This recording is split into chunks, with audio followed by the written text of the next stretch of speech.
Bom dia a todos, bom dia a todas, bom dia para você que nos assiste pela Pop TV em Sobradinho e Porto Alegre ou nos escuta pela Cultural FM em Santa Catarina e no Rio Grande do Sul.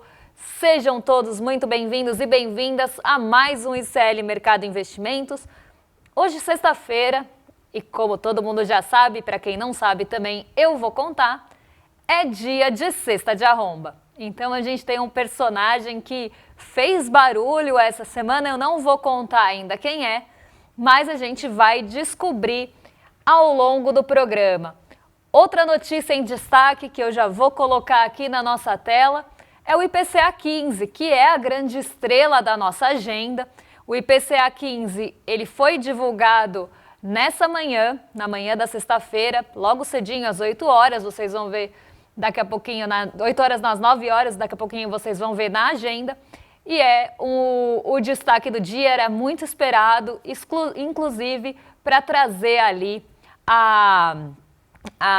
Gente, eu me perdi aqui, ele era esperado até para balizar as decisões de política monetária que devem acontecer em março. E aqui a notícia do nosso site, com o aumento das mensalidades escolares, prévia da inflação, que é o IPCA 15, ele é uma prévia que traz metade de janeiro e metade de fevereiro, acelera para 0,84. E a gente vai entender, além das mensalidades, o que mais apareceu no IPCA 15. Mensalidades escolares já tinha aparecido em outros índices, inclusive os da FGV.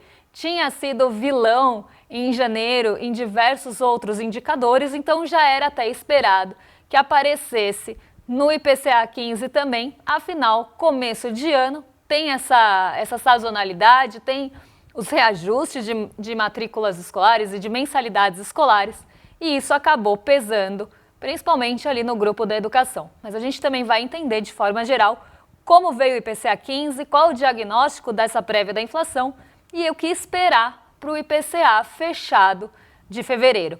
Além disso, a gente teve fechamento da Bolsa ontem, vamos colocar aqui também na tela o que aconteceu com a Bolsa, que é outra notícia que deve aparecer aqui no programa e que a gente vai falar ao longo desses 30 minutos. Ibovespa interrompe sequência recorde e fecha em leve queda com cautela global. Inclusive, várias pessoas estavam comentando ali no dia que eu falei sobre recorde de Bolsa que eu estou pronunciando o recorde errado por toda aquela polêmica que aconteceu em relação a palavra recorde, o processo envolvendo isso. Eu não consigo falar recorde, tá, gente? Então, é uma questão de linguagem que, né, e inclusive uma coisa que passa por toda uma questão de preconceito linguístico aí, de como se fala, como se não fala.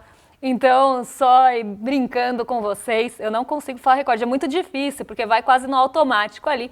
Batemos recorde ou recorde na nossa bolsa durante todos esses dias, mas não conseguimos sustentar ontem.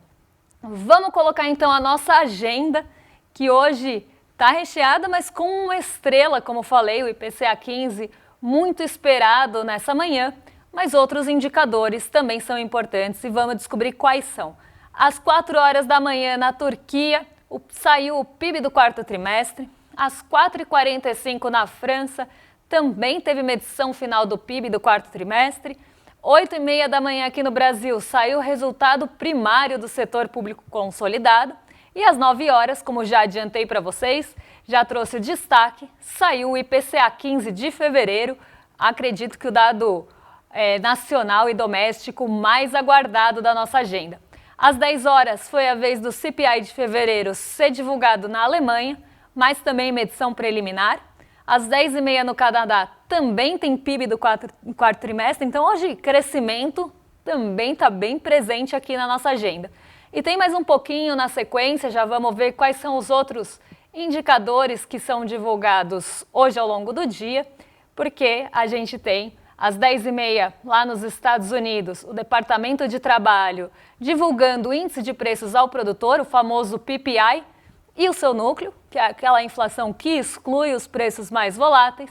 E às 12 horas, daqui a pouquinho, depois do programa, saem investimentos em construção e depois, no fim da tarde, já do meio para o fim da tarde, poços e plataformas em petróleo em operação também nos Estados Unidos. Ao longo do dia tem Caged, que também deve ficar no radar, até por um termômetro de mercado de trabalho, embora não seja o indicador ou a divulgação de mais peso de mercado de trabalho, ainda assim deve ficar no radar, justamente por essa expectativa, por essa ansiedade que tem se criado em relação à decisão de política monetária.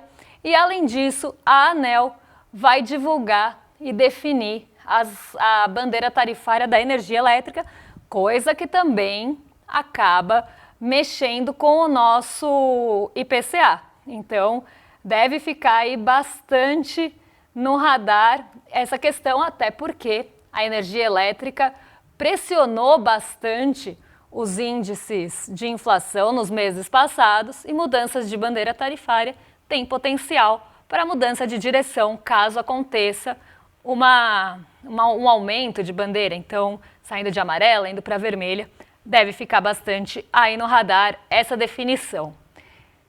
Vamos falar agora de Ibovespa, porque ontem a gente teve uma pausa naquela sequência de altas que a gente vinha acompanhando nos últimos dias. Foi um dia também de ajuste aqui na nossa bolsa, foi aquele dia de pausa para definir a rota, eu diria.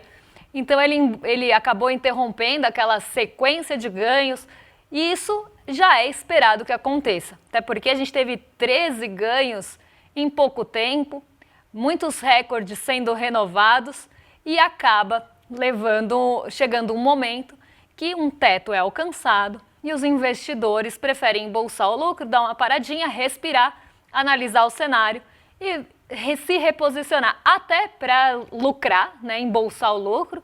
Afinal, como eu sempre falo para vocês, esse dinheiro não está entrando aqui para fomentar as nossas empresas com o intuito de ficar aqui no Brasil porque acredita no potencial de valorização de longo prazo ou entrar aqui no nosso tesouro porque quer financiar a nossa dívida pública por qualquer que seja o motivo, a não ser ganhar com isso no curto prazo. Então não vamos ser inocentes, vamos já tirar isso logo de cara da frente, porque se o dinheiro estivesse entrando aqui para fomentar alguma coisa no Brasil, ele entraria como investimento de fato, na capacidade produtiva. Então, essa entrada de recurso, que inclusive foi bastante expressiva nos últimos tempos, foi uma entrada intensa de recurso estrangeiro aqui no Brasil, mas quando a gente olha a balança, a gente vê que veio justamente por ativos financeiros. Não foi realmente investimento de fato na capacidade produtiva, investimento direto. Foi ali na conta financeira. Então entrou na bolsa, entrou para ganhar com a nossa taxa Selic, e isso mostra que é justamente esse recurso mais especulativo. E da mesma forma que ele entra, quando ele acredita que já pode realizar o lucro, ele vai realizar o lucro, vai embolsar esse lucro e quando os ativos caírem mais um pouquinho, ele entra novamente, espera o ciclo de alta, realiza. Então é assim que funciona o movimento especulativo. E ele até traz uma fragilidade, porque da mesma forma que ele entra, ele pode sair. Então, ontem o Ibovespa fechou em 191.005 pontos, não caiu muito, para quem lembra, a gente estava no patamar de 191.247, foi mais um ajuste pequeno de rota aqui, um ajuste de realização de ganhos, e de novo de 0,13, porque no dia anterior também teve uma variação na mesma proporção. Isso mostra que é justamente esse ajuste, não é nada para criar pânico, não é nada de alarme, mas sim um redirecionamento e um ajuste de posição. Nosso Ibovespa está sofrendo realização e nem é uma realização tão forte quanto poderia ser depois de uma sequência de recordes tão forte, né, que a gente não via desde os anos 90. A diferença é que agora o rally, como se chama esse movimento mais forte da Bolsa, ele tem um pouco mais de sustentação e maturidade do que tinha lá no passado. Então é até visto como uma alta mais consistente e mais madura do nosso Ibovespa. O dólar subiu um pouquinho no movimento contrário da Bolsa, algo esperado também de realização de ganhos. O dólar, que chegou a 5,12 no dia anterior, subiu 0,27, mas ainda continua em patamares mais baixos. O real continua se destacando frente ao dólar e em destaque entre as moedas emergentes e de países exportadores de commodities. S&P 500 teve queda ontem de 0,54, mas nada comparado à queda da Nasdaq. E eu vou explicar aqui o que aconteceu na nossa Bolsa Nova-Iorquina de tecnologia, que caiu 1,18 ontem, mesmo em um dia que a Nvidia mostrou resultados super positivos. Então a Nvidia ela trouxe seus resultados corporativos, era super esperado esse resultado da Nvidia, até porque ela tem se destacado nesse setor de tecnologia, tem uma ligação muito forte com a inteligência artificial e era o grande, ali, a estrela nova-iorquina do dia era a Nvidia e o seu resultado. E veio acima do esperado. E aí vocês vão me perguntar, Débora, por que a Nvidia caiu tanto ontem se ela entregou bons resultados, inclusive alguns acima do esperado? E eu vou explicar para vocês o que o mercado está olhando no resultado da Nvidia, que não está ali nos números simplesmente.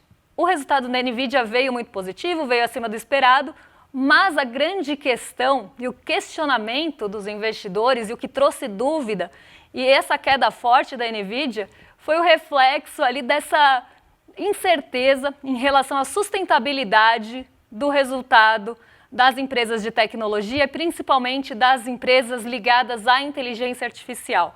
Porque se tem um investimento muito grande, você está colocando muito dinheiro nisso e a gente sabe que o investidor quer o resultado no curto prazo, ele está vindo, mas ainda existe uma dúvida desse investidor, que às vezes olha até num olhar mais raso, de que se isso vai se sustentar ao longo do tempo. Então, será que a Nvidia vai continuar entregando esse resultado? E mais do que isso, quanto tempo vai levar para esse investimento alto que foi feito e que tem sido feito nessas empresas se pagar? Então, a dúvida é se sustenta no longo prazo, se isso está gerando uma bolha de valorização dessas empresas e, mais do que isso, quando a conta vai ser paga. Basicamente, os investidores tiveram esse questionamento, que a gente sabe que tem toda uma questão de curto prazo, mas quando a gente fala de tecnologia, a gente vai para uma outra esfera de que as inovações tecnológicas podem ter um limite ou um teto até vindo, provavelmente, possivelmente, das questões físicas. Será que os chips semicondutores vão avançar na mesma proporção? Será que vai ter um dado momento que vai começar a ter um limite físico da entrega desses componentes para que se sustente sempre novas inovações? Ficou complicado, né? Mas inovações cada vez mais avançadas. Então, tudo isso foi colocado em dúvida ontem, mesmo em um dia de resultado positivo. Então, as ações de tecnologia sofreram muito, por isso o Nasdaq sofreu mais do que S&P, porque o que puxou mesmo para baixo foram os subíndices de tecnologia. Nasdaq é mais intensa, S&P é menos intenso. Tem o subíndice, mas não é tão intenso em tecnologia como é a bolsa conhecida, justamente por ser tecnologia, representada pelo índice Nasdaq. Então, um dia de mau humor lá fora, mau humor que inclusive chegou aqui, mas a nossa bolsa respondeu mais a ajustes pontuais e reorganização da rota do que aos impactos de leitura negativa aí do setor de tecnologia dos Estados Unidos. Vamos mudar de assunto aqui, vamos falar de IPCA 15, é a grande estrela do dia, como já falei, estava todo mundo esperando o IPCA 15 nessa manhã, é algo que mexe com o nosso bolso, então vamos entender como fica essa avaliação da prévia da inflação de fevereiro e o que veio realmente pressionando o nosso bolso, o que mostrou avanço nesse comecinho de mês e finzinho de mês passado e qual foi o comportamento de longo prazo do IPCA 15.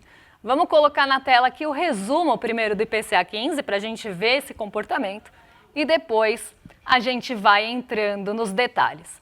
Vou colocar aqui para vocês acompanharem comigo. Meu computador está aqui balançando. Vamos lá em fevereiro, porque eu chutei sem querer o negocinho aqui que segura a mesa. Em fevereiro de 2026, teve uma alta de 0,84, algo até já trazido pela nossa manchete. Em janeiro, a alta tinha sido de 0,20, então teve aceleração de um mês para o outro, mas fevereiro de 2026 veio mais comportado do que fevereiro de 2025, que a gente tinha tido alta de 1,23. No acumulado do ano, considerando aí os 2 meses, porque a gente está olhando só 2026, a inflação, ou a prévia da inflação, foi para 1,04 e o acumulado nos últimos 12 meses ficou em 4,10. Para quem lembra, no mês passado, a gente vai ver isso no próximo gráfico que mostra o comportamento ao longo do tempo, mas no mês passado a inflação estava mais alta no acumulado em 12 meses. Então, por mais que tenha, e acho que a gente já pode até colocar o outro gráfico para o pessoal de casa acompanhar esse comportamento enquanto eu vou explicando. Por mais que a gente tenha saído de 0,20 para 0,84, mostrando um avanço no mês, a inflação do mês passado, no acumulado em 12 meses, desacelerou em relação a janeiro. Por quê? No mês de fevereiro de 2025, a inflação tinha sido maior do que a de fevereiro de 2026. Então, houve uma redução na métrica interanual aqui. E o que acontece? Quando a gente substitui 1,23 por 0,84 na conta, então a gente tira o 1,23 ali e bota 0,84 no lugar, a inflação vai arrefecer, por mais que tenha tido aceleração de um mês para o outro. Então, teve aceleração de um mês para o outro, mas no acumulado, o comportamento foi contido justamente por esse arrefecimento em fevereiro, que não tinha sido visto em fevereiro do ano passado, até em um mês marcado, o começo do ano passado foi muito marcado pela inflação de alimentos. E a inflação de alimentos, por mais que continue avançando, tem toda uma questão sazonal de temperatura, de começo de ano, por mais que isso ainda aconteça, está acontecendo numa magnitude menor do que a gente viu anteriormente no ano de 2025. Então, um comportamento de arrefecimento aqui da inflação. Vou colocar para vocês o impacto por grupos, porque eu acho que é o mais didático possível para a gente entender os pesos da inflação e quanto cada grupo contribui lá para aquele 0,84 que vocês viram no comportamento mensal. Então, quanto cada grupo contribui para isso e qual peso cada um tem na composição da inflação, porque muitas vezes o que o IPCA mostra para a gente, ou o IPCA 15, não é a mesma composição do nosso bolso. Então traz aquela sensação de que a inflação não reflete a minha inflação pessoal, e não vai refletir mesmo, porque a gente está falando de uma média ponderada, que é considerado o Brasil todo. Então vou colocar aqui para vocês acompanharem comigo. O índice geral ficou em 0,84, o grupo de alimentos e bebidas ficou em 0,2, com um impacto de 0,04. Então, daquele 0,84, 0,04 veio de alimentação e bebidas. O grupo de transportes, que teve aceleração mais uma vez, e isso também já esperado pelo comportamento de janeiro e até pelos índices da FGV que foram divulgados ao longo do tempo, o transporte subiu 1,72 e contribuiu com boa parte da inflação aqui. 0,35 do 0,84 veio do grupo de transportes. A educação, que tem um peso menor na composição inflacionária, subiu 5,2, e eu acho que é aqui que fica bem explícito isso, subiu 5,2, muito mais do que o grupo de transportes, quase 4 vezes mais aí que o grupo de transportes, mas contribuiu quase de forma igual, né? 0,32. Então, para contribuir com 0,32, ou quase com a mesma coisa que o grupo de transportes, a educação tem que subir 4 vezes mais. E isso mostra o peso que cada grupo tem na composição inflacionária, que pode ser diferente do peso que cada grupo tem no seu orçamento. Quanto você gasta com inflação? Quanto você gasta com alimentos? Quanto da sua renda ou do seu orçamento familiar vai para inflação, vai para alimentos? Quanto vai para educação? Quanto vai para transporte? Você anda de transporte público? Você abastece o carro? Tudo isso faz diferença na composição, no que você sente no seu bolso. Só que o IPCA tem uma métrica nacional, tem que considerar todos os estados e diferentes, inclusive, pesos para cada grupo, que nunca vai ser igual individualmente o nosso. E eu adoro esse gráfico, essa tabela, né, de pesos, porque mostra justamente isso. Vou passar rapidinho aqui pelo grupo alimentação, porque daqui a pouco tem cesta de arromba e eu não quero deixá-la de fora. Vou passar aqui só pelo grupo de alimentos para a gente ver o que pesou no nosso bolso nesse mês. E aqui a gente tem alguns vilões aparecendo novamente, como tomate. Daqui a pouco a Ana Maria vai colocar colar de tomate, reivindicando aí, fazendo seu protesto contra a alta do preço do tomate, que subiu 10,09 no mês. E tem já uma alta de 9,63 nos últimos 12 meses, mas considerando outros itens, a gente teve mais quedas do que altas. A gente teve queda nas hortaliças e verduras, coisa até esperada, pelo mesmo motivo do tomate, tem uma questão sazonal, são itens perecíveis, sofrem com o calor, sofrem com o transporte. O café moído caiu mais um mês, menos 0,4, mas o acumulado ainda está alto, não como a gente viu em outras ocasiões, mas ainda alto. E o feijão também subiu um pouco, 2,76, ainda mais contido nos 12 meses. Não quero perder tempo, quero passar rápido, porque hoje tem cesta de arromba e quem vai ser coroado merece esse prêmio de cesta de arromba dessa semana. Vamos rodar a vinheta e eu já conto para vocês quem é. É hora da cesta de arromba!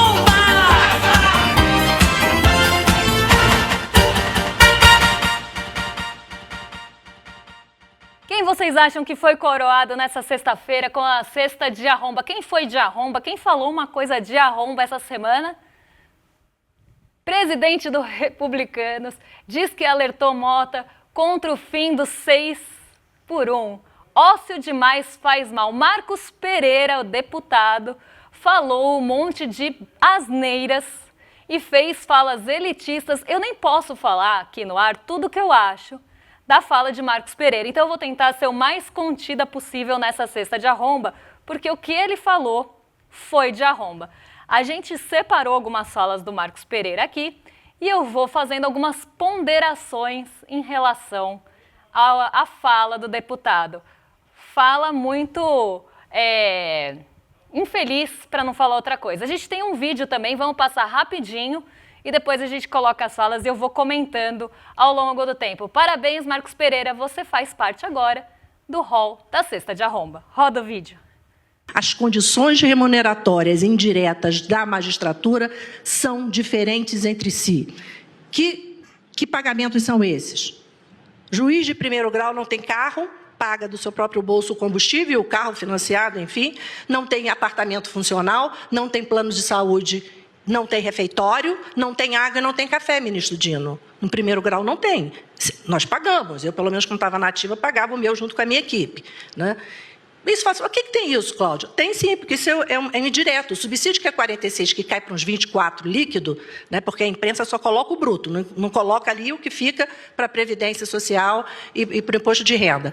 Não coloca exatamente que, para o juiz de primeiro grau, esse valor nominal é completamente diferente para um ministro ou para um desembargador. O desembargador também não tem quase nada, a não ser um carro. Não tem mais nada também. Mal tem um lanche, pelo menos no Rio de Janeiro, eu não estou sabendo mais dos lanches. Então, não tem nada.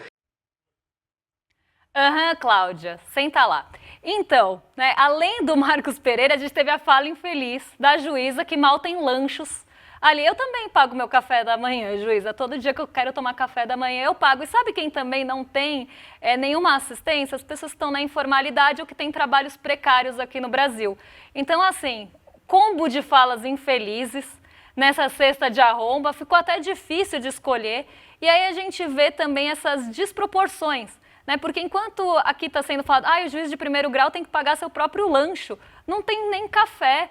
Olha só que absurdo, a gente paga. O nosso salário bruto é diferente do líquido, porque parte vai para a Previdência e parte vai para o imposto. Gente, todo mundo, né? A não ser que a pessoa seja informalizada e não pague a Previdência.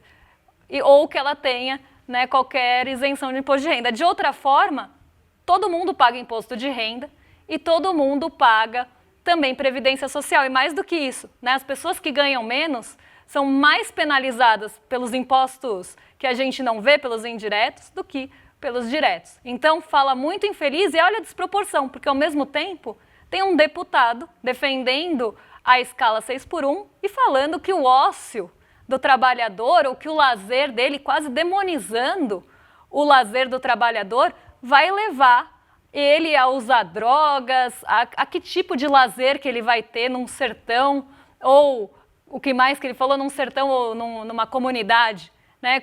E ele traz toda aquela ligação do trabalho com prosperidade. Vamos colocar outra fala do deputado, que aqui fala ali de que lazer o trabalhador vai ter, principalmente o pobre, né? Porque é dele que ele está falando. E eu acho que aqui associar o ócio à degeneração moral, o uso de drogas, trazer o lazer como um privilégio incompatível à vida do pobre, traz muito sobre a desigualdade também estrutural que a gente tem aqui no nosso Brasil e uma visão que tem ali, que confronta, inclusive, toda a questão que a gente tem, inclusive constitucional do direito ao lazer, né? Como diria Titãs, a gente não quer só comida, a gente quer comida, diversão e arte. Então aqui quando ele fala que tipo de lazer essa pessoa pobre vai ser exposta, além de ser elitista, classista e horroroso, ele acende esse debate que precisa ser feito em crítica aqui ao deputado, que traz uma série de confusões entre dignidade e ausência de lazer, como se o trabalho fosse uma virtude e o lazer demonizado. Então, assim, um show de horrores essa fala. E eu acho que eu até volto nisso na segunda-feira, porque essa cesta de arromba ficou curta para falar tudo o que eu queria falar das desigualdades e da exploração e das questões estruturais do nosso mercado de trabalho, que perpassa aí informalidade, baixo salário e falta de lazer. E o lazer não vai levar a isso. O lazer traz, inclusive, produtividade, coisa que a gente deveria aprender com outros países. Então, deputado, cesta de arromba para você é um direito constitucional, não dá para naturalizar esse tipo de discurso, de privação e quase realmente demonizando a virtude do trabalho e o pecado do lazer. Isso é horroroso, traz um debate que vai para o moralismo, ignora a realidade do país. Cesta de arromba para você, sem comentários, na segunda-feira. Eu tô até nervosa, na segunda-feira eu volto nisso.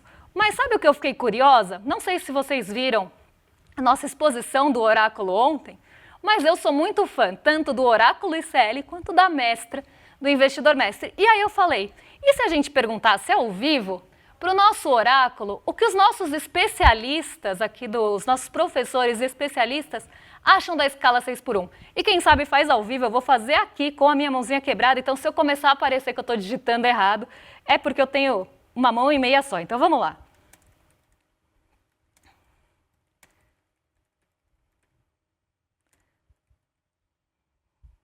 Estou fazendo ao vivo, hein?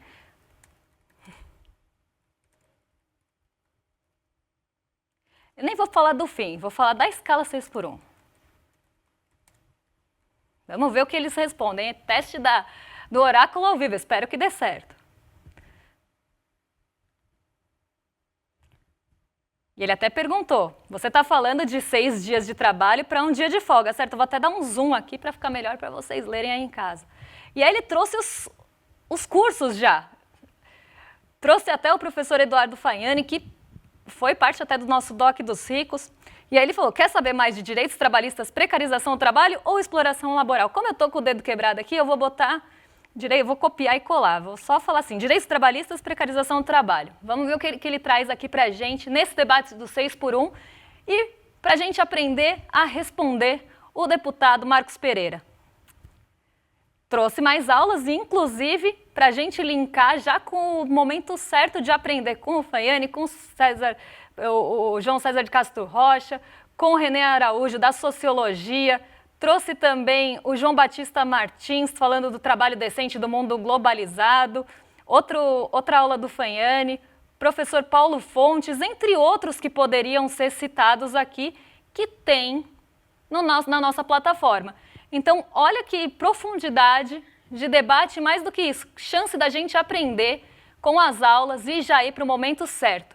Então, se você ainda não conheceu o oráculo, quer entender, inclusive, mais como funciona essa ferramenta tão legal e tão interessante do nosso ICL, eu convido vocês a se inscreverem em iclmercado.com.br, porque o replay está liberado e a gente vai contar para vocês como funciona, como foi estruturada também essa nossa ferramenta, ou clicar ali no QR Code que está no cantinho da tela.